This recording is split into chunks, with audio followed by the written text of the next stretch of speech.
చిన్నదా 3 చిన్నదా. సో 2 చిన్నది. సో ఏం చేస్తాం, 2ని ఎంటర్ చేసుకొని 2ని ముందు ఈ లెఫ్ట్ పాయింటర్ని ముందుకు పంపిస్తాం. సో ఇప్పుడు మళ్ళీ చెక్ చేసుకుంటాం, 3 చిన్నదా 4 చిన్నదా, 3 చిన్నది. సో అందుకు ఏం చేస్తాం, 3ని మనం ఇన్సర్ట్ చేసుకొని రైట్ పాయింటర్ని ముందుకు పంపిస్తాం. మళ్ళీ ఇక్కడ 4 చిన్నదా 7 చిన్నదా, 4. సో 4ని ఇన్సర్ట్ చేసుకుందాం ఈ పాయింటర్ ఇక్కడికి. మళ్ళీ 5 చిన్నదా 7 చిన్నదా, 5. సో కాబట్టి 5ని ఇన్సర్ట్ చేసుకొని ఈ పాయింటర్ ఇక్కడికి వస్తుంది. అప్పుడు ఇక్కడ ఏం లేదు, ఇక్కడ ఏం ఉండదు.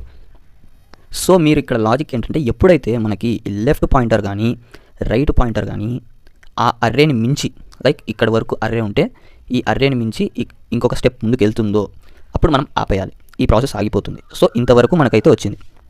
ఇప్పుడు ఏం చేయాలి అంటే, ఇక్కడ మిగిలిపోయినవి ఆర్ ఇక్కడ మిగిలిపోయినవి మీరు బాగా గమనించినట్లయితే ఈ 2 అర్రేస్లలో ఏదో ఒక అర్రేలో మాత్రమే మీకు ఇలా ఎలిమెంట్స్ మిగిలిపోతాయి. అంటే ఇంతవరకు దానిని కూడా ఈ థర్డ్ అర్రేలోకి ఇన్సర్ట్ చేసుకోవాలి. లైక్ ఇప్పుడు ఏమవుతుందంటే 7, 8, 9 ఇక్కడ మిగిలిపోయినటువంటి నేను జస్ట్ ఇన్సర్ట్ చేసుకున్నాను. అర్థమైంది అనుకుంటున్నాను.